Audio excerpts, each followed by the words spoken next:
बुलंदशहर से बड़ी खबर हापुड़ हलचल आपको दिखा रखा है, जहां एक ही घटना के दो वांछित बदमाशों का अलग अलग जगह एनकाउंटर हुआ। नगर में सर्राफा से लूट में वांछित 50,000 का इनामी आशीष मुठभेड़ में ढेर। घटना में वांछित दूसरा 50,000 का इनामी बदमाश अब्दुल पहासू गोली लगने से गंभीर रूप से घायल। नगर कोतवाली क्षेत्र में हुए मुठभेड़ के दौरान पुलिस के 2 सिपाही भी हुए घायल। पहासू में हेड कांस्टेबल सितम सिंह बदमाश की गोली लगने से हुए घायल।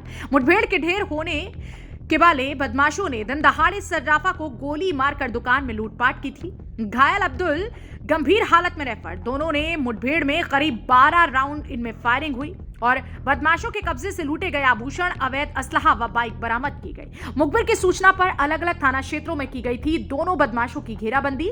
पहासू में पहासू पुलिस, खुर्जा नगर व खुर्जा देहात पुलिस का ज्वाइंट ऑपरेशन। बुलंदशहर नगर में नगर पुलिस, देहात पुलिस व क्राइम ब्रांच का ज्वाइंट ऑपरेशन।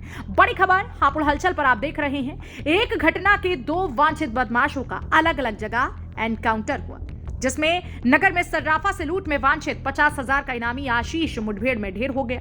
घटना में वांछित दूसरा 50,000 का इनामी बदमाश अब्दुल पहासू के गोली लगने से वो गंभीर रूप से घायल हो गए।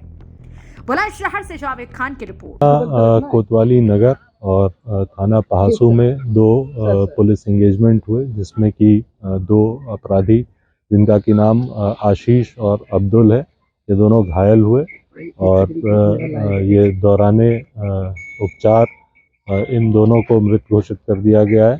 इस संबंध में हम लोग अन्य अग्रिम विधिक कार्रवाई कर रहे हैं और इस कार्रवाई के दौरान कुछ हमारे कर्मचारी भी चोटिल हुए हैं। वो इलाजरत हैं, उनको हॉस्पिटल में भर्ती कराया गया है और अग्रिम विधिक कार्रवाई इसमें की जा रही है। ये दोनों के दोनों जो अपराधी हैं, ये 50,000 के इनामिया अपराधी हैं और कुछ दिन पूर्व कोतवाली नगर थाना क्षेत्र में एक लूट की घटना हुई थी, जिसमें कि एक सराफा व्यापारी के दुकान में घुसकर लूट की गई थी। ये दोनों उसी मुकदमे में वांछित भी चल रहे थे। तो रात में 10:30 बजे के लगभग एक आशीष नाम का एक अपराधी को लेकर आए थे पुलिस वाले।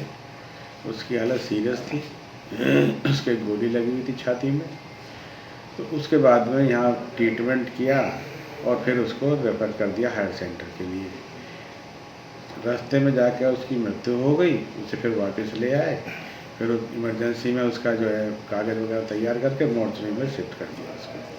जो 2 सिपाही घायल हुए, एक सिपाही और एक दरोगा घायल हुए थे, उनको जो है ट्रीटमेंट के बाद में उन्हें भेज दिया, क्योंकि बहुत ज़्यादा चोट नहीं थी। उनकी जो चोट थी, जो भी थी, बहुत कम थी।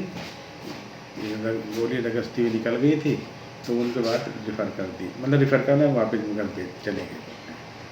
सुबह के टाइम 6 बजे के लगभग फिर एक अब्दुल नाम का एक आया था अपराधी, और उसको जो है वो हालत उसकी भी ज़्यादा अच्छी तो नहीं थी, तो उसे तो रेफर कर दिया मेरे हायर सेंटर के लिए। उसके अलावा सर कोई और घायल सिपाही कोई आया होगा? मैं पता करके मैं आपको बताऊँ।